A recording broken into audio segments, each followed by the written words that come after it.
आप सभी जानते हैं कि भारत में नीति आयोग यानी कि national institute for transforming India Bharat सरकार की कई नीतियों का अध्ययन करता है। नए नए तरीके से किस तरीके से और ज़्यादा गवर्नेंस को इफ़ेक्टिव बनाया जा सकता है, लॉन्ग टर्म प्लानिंग की जा सकती है, इस दिशा में कार्य करता है।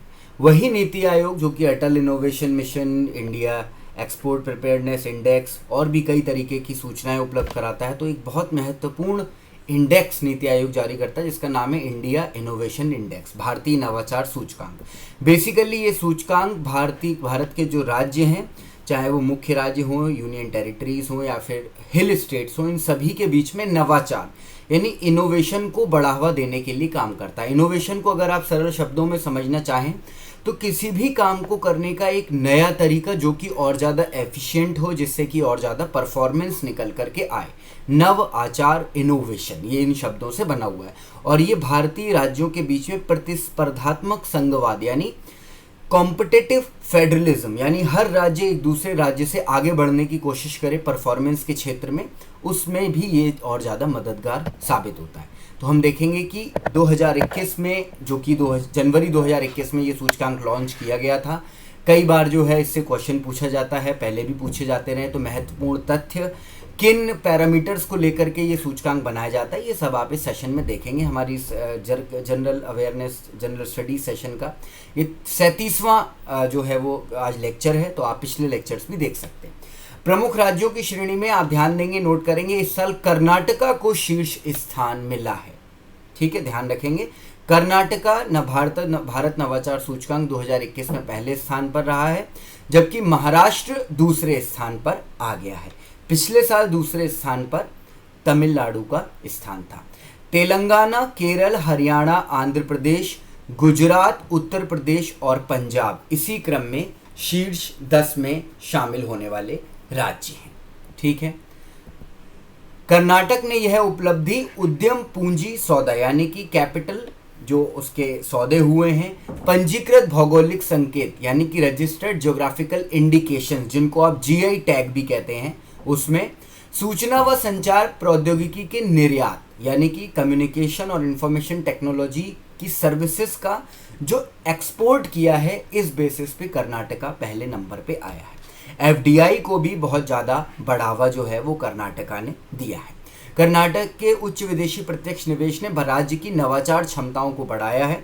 भारत के 4 दक्षिण राज्य कर्नाटक, तमिलनाडु, तेलंगाना और केरल ने शीर्ष 5 में जगह बनाई, यानी 5 में से 4 राज्य जो हैं वो दक्षिण भारत के हैं और एक राज्य महाराष्ट्र है। तो इन सारे पॉइंट्स को आप नोट करेंगे।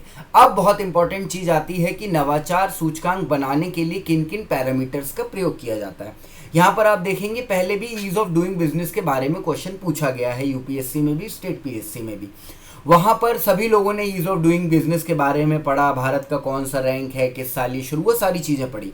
लेकिन क्वेश्चन आया था कि ease of doing business parameters कौन कौन से हैं, जो 7 या 8 पैरामीटर्स हैं, उनमें से पूछ लिए थे कि इनमें से कौन सा है और कौन सा नहीं है। तो हो सकता है कि नवाचार सूचकांक के बारे में भी इस तरीके का क्वेश्चन आए। तो नवाचार इनपुट को 5 समर्थक मापदंड रहते हैं इसमें और 2 प्रदर्शन मापदंड रहते हैं, यानी कि 5 आप कह सकते हैं कि इनपुट पैरामीटर्स हैं और 2 आउटपुट पैरामीटर्स हैं। इनपुट पैरामीटर्स कौन कौन से हैं ध्यान से देखेंगे। Human capital, investment, knowledge workers, business environment and safety and legal environment, ये 5 समर्थक मापदंड है। एक बार मैं फिर दोहराऊंगा, human capital, investment, knowledge workers, business environment and safety and legal environment, ये 5 जो हैं वो समर्थक मापदंड आपके हैं। अब आते हैं 2 प्रदर्शन मापदंड, knowledge output and knowledge diffusion, ये 2 आपके प्रदर्शन मापदंड हैं। तो ये बहुत इंपॉर्टेंट चीज है। 2021 का भारतीय नवाचार सूचकांक जो कि नीति आयोग ने जारी किया, कर्नाटका शीर्ष पर रहा है, महाराष्ट्र दूसरे नंबर पर रहा है। इसके अलावा दक्षिण भारत के कुल 4 राज्यों ने, जिनमें पहला तो आपका कर्नाटका हो गया, दूसरा आपका आ गया तमिलनाडु, तेलंगाना और केरल, इन 4 राज्यों ने दूसरे नंबर पर रहा है, महाराष्ट्र जगह बनाई। अब आप एक बार पूरी लिस्ट भी देख सकते हैं कि मुख्य राज्य, देखिए 3 श्रेणी में नवाचार सूचकांक के लिए 3 श्रेणी में राज्यों को बांटा जाता है। एक तो मुख्य राज्य आते हैं, दूसरे आते हैं आपके यूनियन टेरिटरीज यानी कि संघ शासित प्रदेश, और तीसरे आते हैं हिल स्टेट्स जो कि पर्वतीय हमारे राज्य हैं।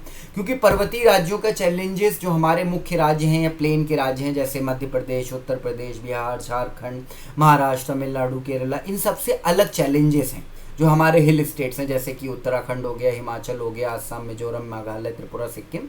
तो ये अलग अलग चैलेंजेस हैं। तो ये मेजर स्टेट की लिस्ट में आप देख लीजिए, कर्नाटका पहले नंबर पे, दूसरे नंबर पे महाराष्ट्र, तीसरे नंबर पे तमिलनाडु, चौथे पे तेलंगाना, पांचवें पे केरला। सबसे ऊंचा लीप जो है वो मुख्य राज्यों में इस बार उत्तर प्रदेश ने लगाया है, वह 9वें नंबर पर आ गया है, जबकि पिछली बार वह काफी नीचे था। नीचे अगर इस बार आप देखें तो सबसे नीचे जो नवाचार में राज्य आ रहा है वो बिहार है, छत्तीसगढ़ है, झारखंड है, उड़ीसा है। आप कह सकते हैं कि ये चारों वो राज्य हैं जो कि माइंस यहाँ पर बहुत ज़्यादा पाई जाती हैं, उद्योगों के लिए संभावनाएं बहुत ज़्यादा हैं, हैवी इंडस्ट्रीज यहाँ पर बहुत ज़्यादा पाई जाती हैं। लेकिन नवाचार के मामले में बिहार, झारखंड, उड़ीसा, छत्तीसगढ़ ये चारों ही राज्य पीछे रहे हैं। ठीक है, तो इस पॉइंट को आप नोट करेंगे, ये फैक्ट आपके लिए जानने लायक है। यूनियन टेरिटरी और सिटी स्टेट्स में अगर आप देखें तो दिल्ली पहले नंबर पर है, चंडीगढ़ दूसरे नंबर पर है। जम्मू कश्मीर जो कि 2020 में पहली बार ही बना है आपका, 2019 में संघ शासित प्रदेश की श्रेणी में आया है, वह 8वें नंबर पर रहा है। सबसे नीचे लक्षद्वीप का स्थान है। ठीक है, तो ये क्रम आप यूनियन टेरिटरी स्टेट्स का याद रखेंगे, दिल्ली, चंडीगढ़, दमन एंड दीव, पुडुचेरी, गोवा, दादरा नगर हवेली, अंडमान निकोबार, जम्मू कश्मीर, लक्षद्वीप। ये आपसे श्रेणीबद्ध क्रम में भी पूछा जा सकता है कि इनको असेंडिंग या डिसेंडिंग ऑर्डर में भी लगाएं। तो आपको हो सकता है ऐसा लगे कि राजस्थान कहीं ना कहीं उत्तर प्रदेश से ऊपर होने की संभावनाएं आपको लग सकती हैं, या उड़ीसा के आपको ऊपर होने की संभावनाएं लग सकती हैं वेस्ट बंगाल से, क्योंकि उड़ीसा कहीं ना कहीं खबरों में या जो खेल का वहाँ पे एक माहौल रहता है या इंडस्ट्री का माहौल रहता है, जो वहाँ की गवर्नमेंट है वो कहीं ना कहीं कोशिश करती रहती है। तो आपको लग सकता है कि उड़ीसा जो है वो आपका ऊपर हो सकता है पंजाब से या वेस्ट बंगाल से, राजस्थान, लेकिन ऐसा नहीं है। ये फैक्ट्स आपको याद रखने, इस क्रम को आपको याद रखना है। इसी तरीके से हरियाणा अगर आप देखें तो आप सोच सकते हैं कि हरियाणा तो एक कृषि प्रधान क्षेत्र है, हो सकता है वहाँ पर जो है वो ज़्यादा नवाचार या इनोवेशन ना पाया जाए, लेकिन हरियाणा अगर आप देखें तो आंध्र प्रदेश और गुजरात से ऊपर है। तो इस तरीके के फैक्ट्स आपको समझने पड़ेंगे।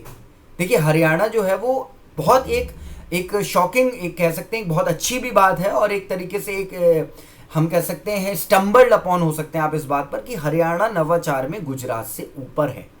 ठीक है, तो ये चीजें आप नोट करेंगे। अब आते हैं हम नॉर्थ ईस्टर्न और हिल स्टेट्स में। नंबर 1 पे रहा है हिमाचल प्रदेश, उसके बाद आया है उत्तराखंड। और अगर आप बात करें नॉर्थ ईस्टर्न स्टेट में तो मणिपुर पहले नंबर पर है, उसके बाद सिक्किम है, मिजोरम है, और इसके बाद असम है, जो कि असम को हम ऐसा मान के चलते हैं कि नॉर्थ ईस्टर्न जो हमारे स्टेट्स हैं उनमें सबसे ज़्यादा डेवलप्ड स्टेट असम है। लेकिन नवाचार के क्षेत्र में पहला स्थान मणिपुर, उसके बाद सिक्किम, मिजोरम, असम, अरुणाचल प्रदेश, और अरुणाचल प्रदेश जो कि सबसे रिमोट स्टेट माना जाता है वह त्रिपुरा, मेघालय और नागालैंड से ऊपर है। सबसे नीचे जो है वो नॉर्थ ईस्टर्न और हिल स्टेट में मेघालय का नाम आता है। तो इस तरीके से आप इन फैक्ट्स को याद रखेंगे। डिस्क्रिप्शन में भी आपको डिटेल मिल जाएगा। आप सभी लोग एग्जाम रेस हिंदी को जरूर सब्सक्राइब करिए, बेल नोटिफिकेशन आइकन को प्रेस करिए ताकि सारे वीडियोस आपको मिलते रहें अलग अलग तरीके से, अलग अलग आप कह सकते हैं स्पेक्ट्रम के वीडियोस इस चैनल पर अपलोड होते हैं। आप सभी उससे बेनिफिटेड हो सकते हैं। That's all for the session. Thank you.